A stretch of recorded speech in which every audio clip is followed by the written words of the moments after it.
National security, a prerequisite for socio-economic development. Over the past 1 week, Nigeria has experienced some ugly and unfortunate incidences. The attack on the Kaduna Airports, the attack on the Kaduna Abuja bound train, and the outrage and destruction of properties at the Abuja Stadium following the loss of the Super Eagles to their Ghanaian counterparts. These incidences are not in any way associated to any part of the country, nor in isolation as a one-time event. Rather, these are unfortunately recurrent in many parts of the country. The question is, what does the future hold for the young Nigerian dreamer who hopes to realize his or her full potential in Nigeria? Can we experience true development when we mostly live in fear? Marco Rubio, a lawyer and US Senator, once said, "National security, the government is in charge of that, and you better have a president that understands the threat that we, the states, face and what we have to do about it. And if you can't articulate that as a candidate, you cannot be commander-in-chief." This underscores the importance and intensity of the work that those in the helm of affairs of a state have to execute just to ensure that their territories are safe for their citizens. It is difficult for a nation to experience thriving economy when insecurity is ravaging the system.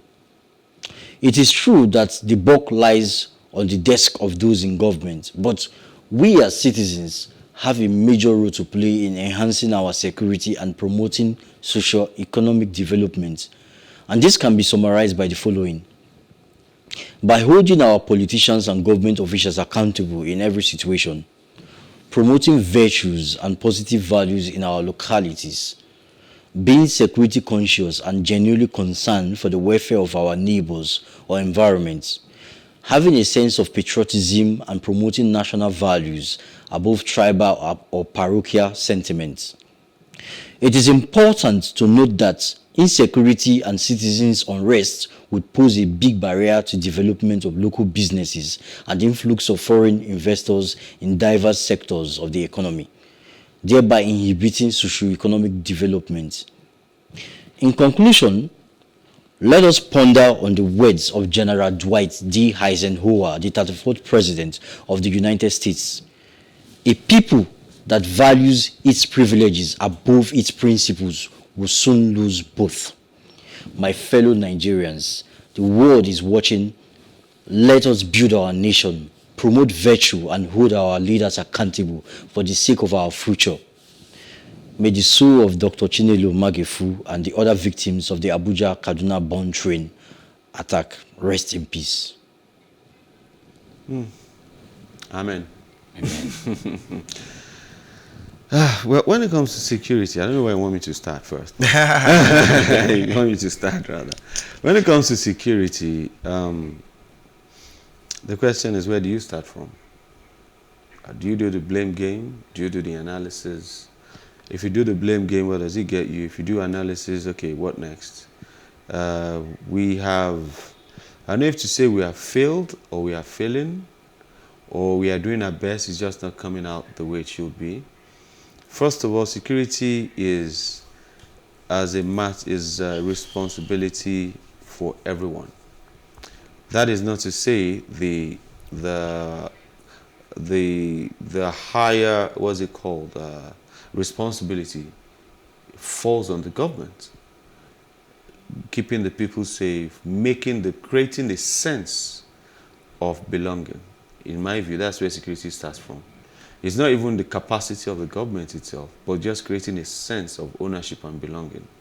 If you were to go to, there's a man that was interviewed on my station some time ago.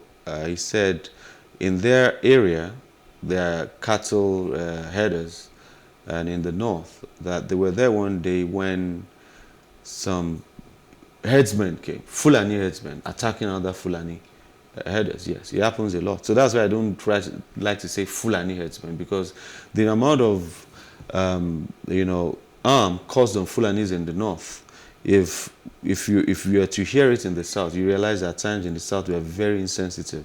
What the Fulanis in the north go through on daily basis, it cannot be.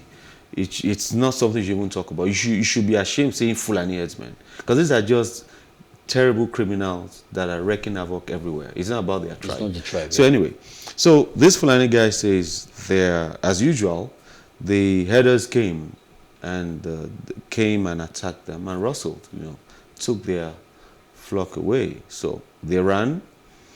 It's their territory. They know the area. So they had to go around, gather some guys, arm themselves, and they chased after them into the deep and recovered their cattle. Now, what I'm saying is that in that area, government failed. Government was not available to protect them, because the people had the sense of, this is mine. This is my territory. You can't come here. And they understood the area. Yes. You see, what we are going through now, for me, when we look at security, I said earlier that I don't know where to start when it comes to security. It's not about being a prophet of doom or having any intel from any area, but just using normal common sense. What we are seeing might still be just the tip of the iceberg. Because right now, it's so ridiculous that we don't even know our neighbors. We are so individualistic, such that you see a strange face in your area, you don't call the person and say, who are you looking for? And we know our current states. Now, like I said, if you're just going to do analysis or just want to complain, we don't get anything. We've been doing that for so long. So I'm taking it from a different angle, that what we think we're going through now might be very little compared to what might come. Because so much is going on and we're breaking apart. The community is disintegrating. We don't know ourselves. Well, whatever happens to him, that's his own problem. Today, someone said he saw 2 dead bodies between, is it Abuja and this area or so, along the Bejileki axis. And said people just looked from the bus and looked away. Nobody even cranes. He said, oh, what is that? This is where we are now. So you see, the insecurity in Nigeria, if it's not handled, I don't know how we're going to do it. I'm not an expert. But if it's not handled, what we have now. Well, I quite agree with you, Kayode. You said quite a lot. It's true that we cannot associate this problem of Nigeria to any particular tribe. After all, was it Fulani headsmen that attacked Susan Obu, a student, 611 pharmacy student, or was it the Fulani headsman that killed Bamishi? Or, I can go on. So it's not tied to a particular section. It's just in several parts, unfortunately. Yeah, unfortunately. But I'd like you to address something, Victor. You saw what happened recently. I know why we face this challenge as a nation: insecurity, the government failing in their duty to protect citizens. It's their duty to protect citizens. There's little to which citizens can do. You cannot. It's difficult for you to take up arm. You just defend yourself. It's very difficult. You become a banana. What happened in? Okay, just we were watching this. We were talking about train attack recently. Now they've launched. There was another attack. Are you aware? Just is it today or yesterday? Yesterday, yeah. A day after the initial after the train incident. So for the past a day after, for the past 1 week, it was back to back, one problem or the other. It's not new. This 2 years ago or 3 years ago, where there was a massacre in Benue. You remember that? You remember that bloody? Yeah. There have been about 2 or 3 attacks. Yes, it's continuous. It's a recurring decimal. Now, while we face this challenge as a country, it's important that we citizens will get ourselves out together to see how we can hold the government responsible and also try to do the right things, promote positive virtue. Now, this leads me to you, Victor.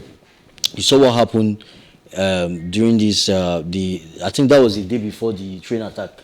Is it the Super Eagle versus Ghana? And you saw what happened at the stadium. The day after. It doesn't go away. What do you think about, already the world is watching us that we're having these challenges, but seeing us as hostile or no virtue, what do you think about this situation? Well, I mean, it's just, Nigeria is a titration. We're just titrating. Like, in chemistry, litmus paper, we're doing testing, put NaCl today, put CH2 tomorrow. So Nigeria is literally become an experiment ground. I agree with Kayode, talking about there's now very, very low regard for human life. It's almost like it's water just spoiled away, and nobody really cares anymore. So we've almost lost our conscience, and again, it's just what the system. So the system, I mean, if you find corruption in a place, something enables it. And then sitting on top of security, the nuisanceness on the security, somebody is being well fed, with that. So once you try to say, let's fix security, what you are saying is, let's take away billions of, or millions of naira from somebody's reservoir. So that person or that cartel or that group of people is going to revolt. So people are eating from the nuisanceness of the system, the unguardedness of the system. So I think it's just a long chain of problem. For now, I think all man for himself. Learn basic security principles, protect yourself, and drive at night. And all. It's sad, but that's where we'll come to. It's sad. That's blood money, if you ask me. And our politicians interested in 2023, they should better come with a ready solution to the country's problem. I pray. Up next is Oluwakayode. Stay with us.